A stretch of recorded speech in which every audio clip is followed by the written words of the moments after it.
Studio 666, starring the Foo Fighters, just dropped this weekend. And I'm going to say this. I went into this film knowing absolutely nothing about it. I knew the Foo Fighters were in it, okay? So I knew that, and I knew that it, based on the title, Studio 666, that it was a horror movie, and that was about it.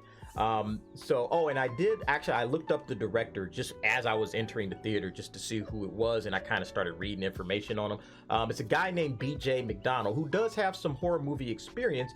He actually worked with James Wan on the Conjuring series, and also again with James Wan with Malignant. If you remember Malignant, you know that movie was kind of bonkers, and this one is just kind of in that same vein. So you kind of have to walk into it with that.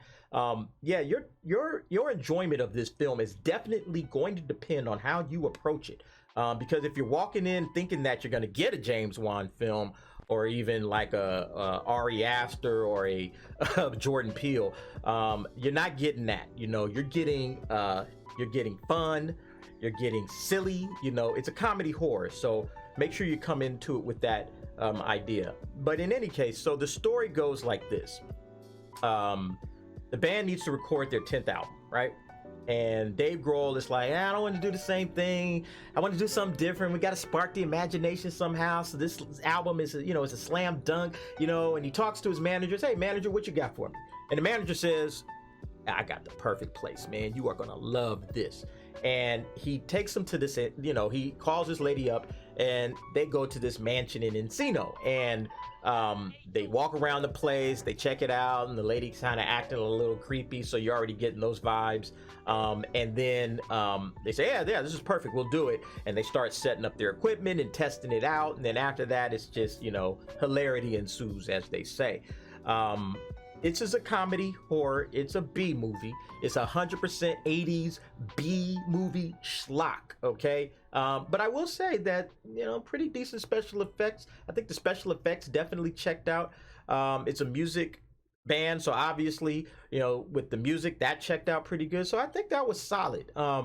As far as the movie itself, listen, this is the feeling that I got.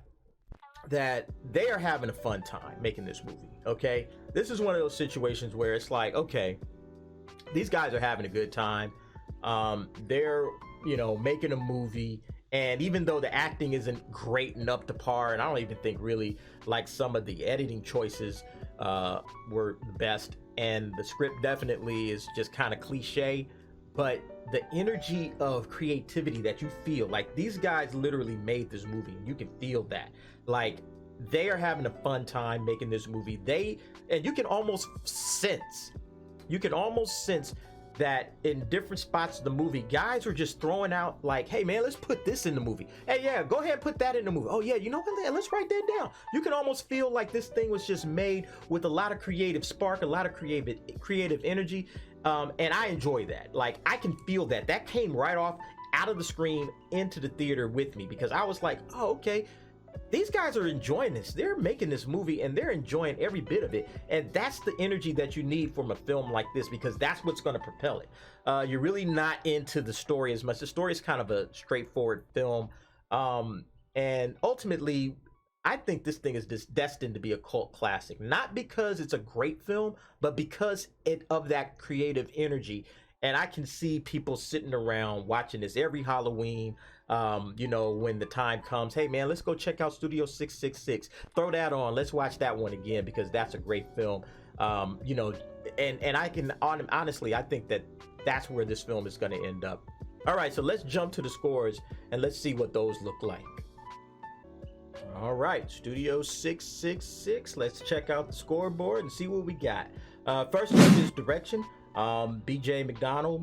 He has done horror films in the past. Have to definitely check out a couple of them that I saw there, but pretty good direction job here. I can't really complain too much, because again, this is a kind of a B movie, and you got to walk into it with that in mind. I think that he got a lot of energy out of the crew. Out of the Foo Fighters. I think that's what you really need from this, and I give that credit to the director, because it's really easy to go through these kind of like, okay, let's just shoot this scene and get on to the next scene and let the actors do all the work. But you can definitely see the creative freedom and the energy that came out of this, where these guys are just having a blast. And I definitely give that credit to the director, because the director is the one that has to pull all of that out of the actors. So I'm gonna give the direction in this film a solid 7.0. All right, next up, script and story. So this is a simple story.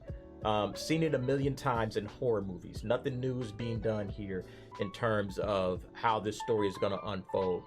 It kind of really follows very closely, Evil Dead in terms of, the setup, without giving too much away. But you can kind of say, okay, you go to this spooky place, it's crazy stuff's about to happen. So it kind of follows that general setup, and then it gets deeper into, how they're going to get out of this mess. So for the script and the story, that's probably the easiest thing that they had to do, is just kind of knock that out. The story does run a little long. I'm not sure who made the decision to do this, but there's a part towards the end of the third act where there's a natural ending to the film, and I thought the film was done, thought it was over, and then all of a sudden, and you can almost feel everybody's kind of getting ready to get set up, pick up the jackets, get the popcorn and drink, and then the movie's still going for like 10 more minutes. And it's like, who said to put this next scene in? And it makes sense why the scene is in there. But at the same time, it's like you had an ending that was perfectly timed, and then you let it run a little bit too long. So with that kind of knock against it, the generic story, along with the fact that it ran probably 10 or 15 minutes too long for no reason at all, the script and story gets a 6. All right, so next up, acting. Now, acting on this one, you gotta be a little forgiving. In any other case, the acting would have gotten rated way lower than I'm about to rate it. But I'm going to give credit that the Foo Fighters are not actors, okay? If these are all competent working actors that have done multiple types of movies, yeah, there's no way they would get a solid score, because that's probably the worst part of the film, is the acting. But as I said, they bring a lot of energy even to those limited acting abilities, and it's fun. You have a good time with it. So with the acting, I'm going to give that a 5.5. And then finally, we're going to talk about sights and sounds. So I thought about this, and I said, well, special effects were good, okay? Actually, really better than expected with the special effects. And then you have it's a band playing music, so you have a good soundtrack. You're having a lot of fun. It's like, this isn't actually that bad.